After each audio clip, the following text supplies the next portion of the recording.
expect further multidirectional expansion of Russian-Indonesian strategic partnership. President of Indonesia, Prabowo Subianto, and President of the Russian Federation, Vladimir Putin, are bound with warm and constructive relations. They meet very regularly and exchange views on prospects of bilateral cooperation in the years to come.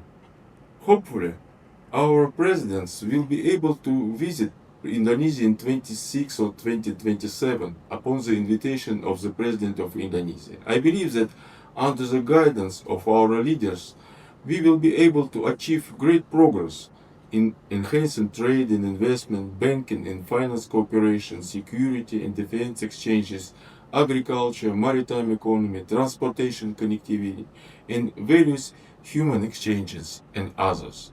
So in general, I believe that there is a kind of maybe personal chemistry between our two leaders, and this will help us to promote our relations.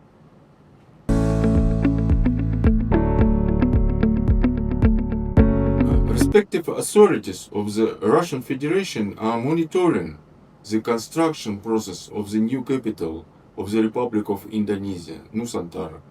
Upon specific request, the Russian embassy in Jakarta briefs interested Russian entities and companies about investment opportunities in Nusantara in accordance with the information that we get from Indonesian governmental bodies. To invest or not to invest, this is already a question for our business.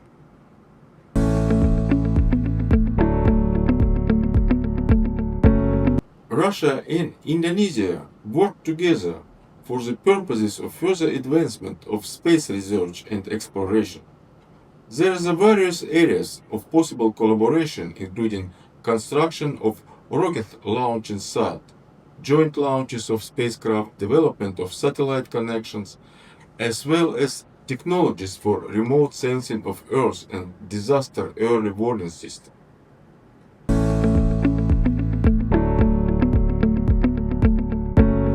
Russian football teams quite often play with Indonesian teams. During the last year, the team of my embassy had 11 games against various Indonesian ministries and organizations, including mass media. All jokes aside, Football Federation of Russia and Indonesia communicate to each other and discuss the collaboration potential, which could be also include holding of international friendly matches.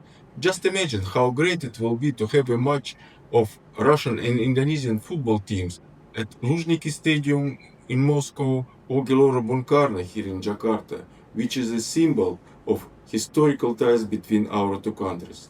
I really hope that such cooperation could be held in coming years.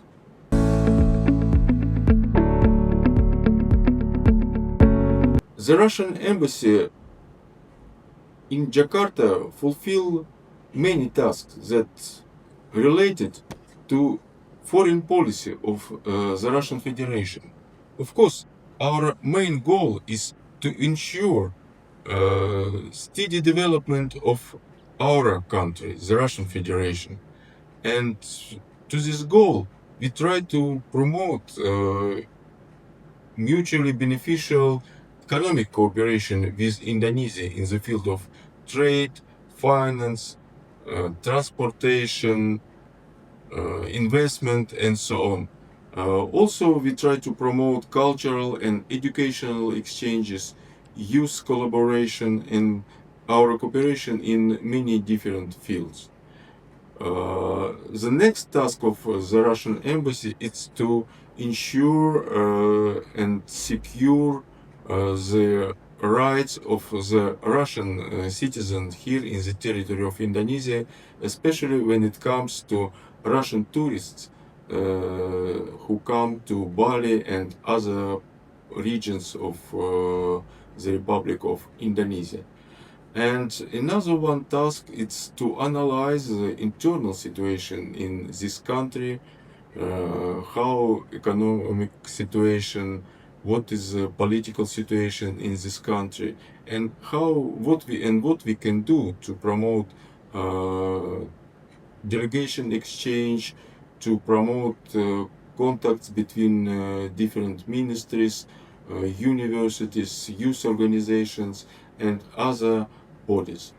I believe this is a main task that any embassy, foreign embassy in foreign country is about to implement.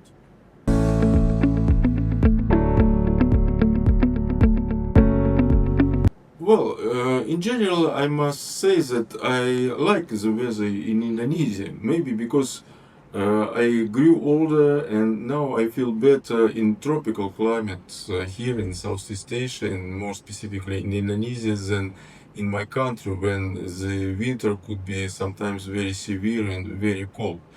And also I enjoy the different places here in Indonesia because the weather is a little bit different in mountain areas, on seashore, and here in a big city like Jakarta. And I'm very glad that your country is very big and very different, even when it comes to climate in different areas. So I visited already not only Bali, Sulawesi, and some other islands, and I find out that Sumatra, Sulawesi, and Kalimantan are very interesting for not only for travelers but for foreign diplomats too. About the cuisine, I must say that Indonesian cuisine is very remarkable, and I like quite many different dishes, but most of them it's soup buntut. But I also tried satay, soto, and some other dishes. And they are very exciting, and all of them I like very much.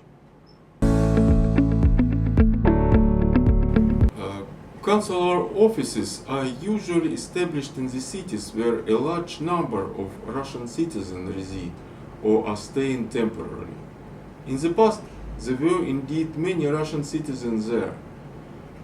I mean in Medan and Surabaya.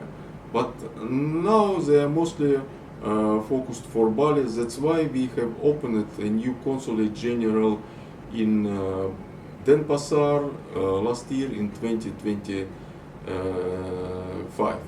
And that's why I believe it will be not possible to reopen existing old consulate in Medan and Surabaya. Well, very interesting question about matryoshka. Matryoshka is a traditional Russian wooden toy doll, consisting of several hollows nested dolls of different size, each placed inside the other. The souvenir was first made in 1890s by woodner Vasily Zvezdочkin and artist Sergei and was named Matrona, but the doll subsequently came to be known by the diminutive and affectional name Matryoshka. Typically, it depicts a beautiful Russian girl in a traditional attire, a sarafan and headscarf, symbolizing family well-being. Matryoshka embodies the sacred image of mother of many children, combining unconditional love, care, and consistency of family life, an endless cycle of life. Yes, I like classic music, and my favorite composer is Pyotr Ilyich Tchaikovsky. His music is distinguished by deep emotion, beautiful melodies, and strong experientialism. I especially like works like Swan Lake, Nutcracker, The Seasons. Tchaikovsky music touch the soul and is now very popular all around the world.